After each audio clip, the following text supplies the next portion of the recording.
my channel. It's Maddie, and today I'm going to be talking to you about the second half of my trip in Bali, Indonesia. I split this up into two different videos because I have a lot of footage and I have a lot of things to talk about. So day 7, our last full day, was another long day, another early morning in Bali. We took another tour with Ida, who was our Airbnb experience tour guide from a few days earlier, and he agreed to take us down to the southern part of Bali, which we hadn't been to yet. Our first stop of the day was Taman Ayun temple, which is one of the mother temples of Bali. I believe that there are 7 mother temples, which are kind of the biggest temples that were the main temple of each of the individual kingdoms that used to be in Bali. And I think that this was my favorite temple just because it had sprawling gardens and ponds, and it actually had a place that was closed off to tourists that was reserved just for actual worshippers. So we're not allowed to go inside the temple area because it's for worshiping only, but it looks beautiful. Which I really appreciate, knowing that it's still an active temple. Just in general, the place had really good vibes and a happy atmosphere. We were the first ones there that day, so it was also totally empty. So this temple technically isn't open yet, but they let us inside, so we're the only ones here.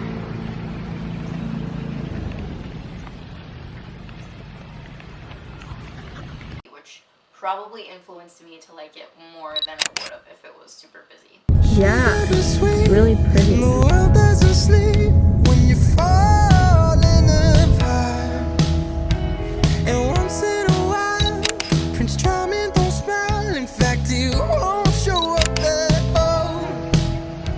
The second stop of the day was Tanah temple, which is right on the southern coast of Bali, and this was the first time that we saw the beach and the ocean while we were in Bali, other than flying in. This temple was absolutely breathtaking. We were right on the shore, the waves were crashing near us, and the temple was totally reserved for only Hindi people, so we weren't actually allowed in the temple, but it was so beautiful that seeing it from the outside was enough.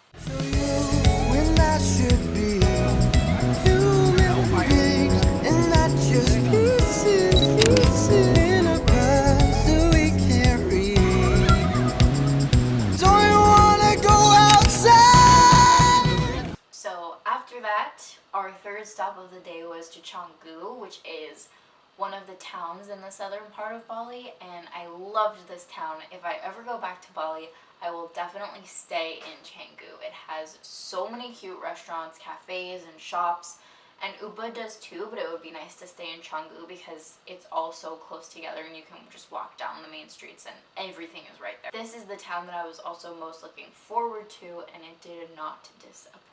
So we went to Nude Cafe for an early lunch, and so many of the places in Bali are like half outside. They don't really have walls, which I love, and just the aesthetic of this place is like what I want my future home to be like. It's very clean and white with so much vegetation and lively green plants, and I just loved it. The food was great. I totally recommend going here if you go to Bali. This was where I got my first acai bowl in Bali, which you have to get one when you're there, and it was also my first chai latte of the trip, which I am very accustomed to having chai lattes much more often than once every 2.5 weeks, so I was so happy to finally have one.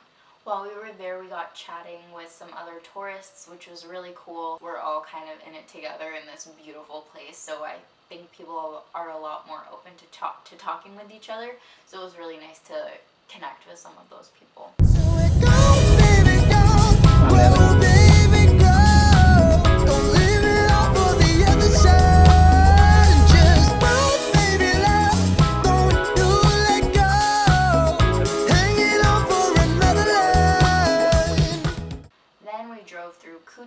And Denpasar, which are some of the larger towns in Bali, and Denpasar is the capital, I believe. Our fourth stop of the day was to Garuda Wisnu Cultural Park. This was a really interesting place. I think it was finished recently, like in 2017, so it does feel kind of like manufactured and fake, but it also is interesting because it has a lot of cultural heritage and interesting artifacts and things like that that you can see. The fourth tallest statue in the world was there, which you can actually see as you're flying into Bali, and I remember looking at that and wondering what the heck it was. So going there and seeing it in person was really, really cool. And it's actually a statue of the great bird Garuda and the god Vishnu.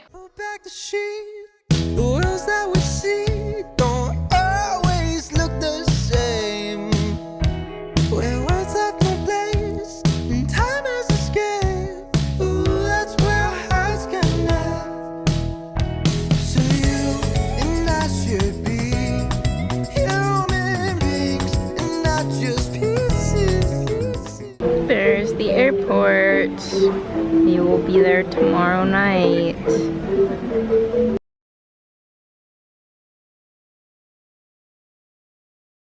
So be very careful when you're using your ATM card in Bali. We were in absolute shock when it happened at first, but luckily some workers tried to help us get it out and they were really, really helpful, but unfortunately we weren't able to get the card out. And my cards didn't work in Bali for some reason, just because my bank was being my bank was being difficult. So all we had was Ryan's card. So it got eaten by an ATM.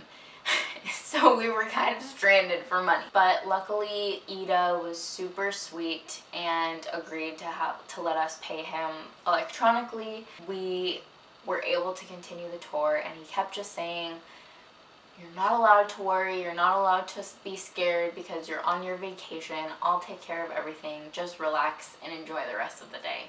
Which really meant a lot to us. It was a good thing that, I mean, even though it sucked that this happened, at least it happened on our last full day while we were there. Then we headed to our last stop of the day, which was to Uluwatu, and if you go to Bali, this is somewhere that you absolutely have to make time to go to. It was just unreal. It's the most serene, beautiful place with the best vibes and best energy, and we walked out there, we walked along the cliffs, and there was a moment where we were just standing there, and it's a moment that I'll never forget for the rest of my life. And I was just standing there feeling so happy, content, and grateful. And even though Ryan's card got swallowed by an ATM, I just felt like we could overcome anything because we're in this beautiful place and we're so lucky that we're there and that we have each other, and it was just such a special moment. This is probably the most beautiful place I've ever been. Yeah. In my whole life. Even the flowers are pretty.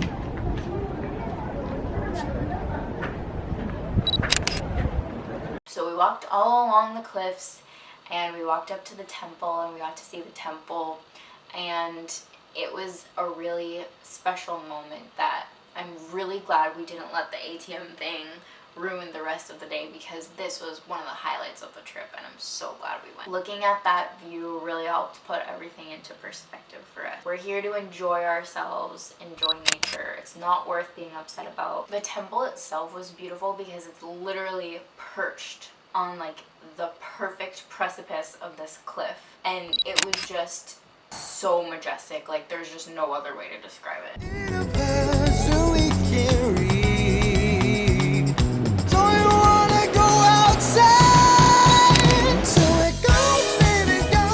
Grow, baby, grow. Don't leave it all for the other side. Just move, baby, love. Don't do let go. Hanging on for another line. Let it be clear when we get So then, after that, it was pretty much nighttime and dark out, so Ida drove us back to our Airbnb, and since we were all the way in the most southern part of Bali, it took like 2.5 hours to get back up to our Airbnb. So it was another long drive, but we knew what we were in for. On the way, we stopped at an ATM to see if we could actually get my card to work, and we did, and it worked, and I was like the happiest person ever because we needed to buy a suitcase. Because we bought so many souvenirs for our friends and family that we literally needed another suitcase. We got so many souvenirs for our friends and family that we literally bought a new suitcase to pack it all up in. and the suitcase was only 30 bucks. So we were able to do that, which is great. And then we got dinner at another restaurant that was like a 2-minute walk from our Airbnb, and it was delicious. It overlooked this rice patio. It was so pretty. And then we went to bed, and we got up the next day, our actual last day in Bali, and we spent that day mostly just packing, getting everything ready to go, relaxing, just like soak up everything else that we had to soak up in Bali. And I had a long travel day ahead of me, so I was trying to just like rest, relax, rejuvenate, and like mentally prepare myself for a 32-hour travel excursion.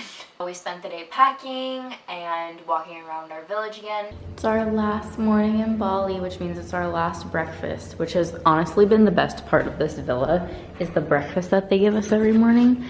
So they give us a smoothie, fresh fruit, and then today is the Balinese breakfast, which I forget what they call it. It's Balinese cake. That's what's, oh wait, no, today's Sunday. It's banana pancakes. I was wrong, it's not Balinese breakfast, it's banana pancakes and fresh fruit and smoothies and coffee and tea, and it's the best. We always want what we used to have. We're charging up all of our stuff. I'm here to be clear when we get there. 'Cause even flowers bloom to the dark side of the moon. I've been finding truth in the way that you go, baby, go. Grow, baby, grow. Don't leave it all for the other side. And just go, baby, love. And that night we drove to the airport. All right, we're heading out, all packed up, ready to go. And luckily, so Ryan actually went on to Vietnam afterwards, and he went there with one of his friends, which meant that we were going our separate ways at the airport. But luckily our flights were only like an hour apart, so mine left at like 12:30 in the morning and his left at like 1:30 in the morning. So we got to the airport at like 9 p.m. and the Bali airport is a really nice airport, so if you have to spend time there, it's really not the worst place in the world to spend time. So we relaxed, got some food, went through security leisurely, and just like spent our last few minutes together before we had to separate. Don't let go, hanging on for another love. So let go, baby, go. I'm gonna try to remember how long the traveling was. I think it was 9 hours from Bali to Dubai, and then 14 hours from Dubai to Boston. But our flight got delayed by an hour while we were on the plane. So we were actually on the plane for 15 hours. And I had a 3-hour layover in the middle, which is actually like the perfect amount of time for a layover, because you're not like rushing around to get somewhere, but it's also not too long where you're like, oh my god, this is the longest thing ever. So I walked around, got some food, went to the bathroom, and it was just a great experience. And flying Emirates was awesome. I definitely recommend flying them. I landed in Boston, I think at like 3 p.m. the next day. Then I drove home in the cold of Boston, and now I'm here. Oh my god. The trip was just an unforgettable experience, and I'm so glad that we went. I don't know if I will ever get back there, so I'm really glad that we took advantage of the opportunity while we were there. Make sure that you watch the first video of this trip, which was my India travel diary, and then the second video, which is the first half of my time in Bali, and then thank you for watching this video, the second half of my time in Bali. This is the second country of my own personal eat, pray, love journey, which I was totally accidental. In the span of the past like 2-3 months, I went to the 3 countries that Elizabeth Gilbert went to in Eat, Pray, Love. So she went to Italy, then India, and then Indonesia, Bali, and I went to those exact 3 same places. So about 3 weeks after I got back from Bali, I went on a plane to Italy. So those videos will be coming next, so make sure you stay tuned to my channel and subscribe. Thanks for watching, and I'll see you guys in my next video.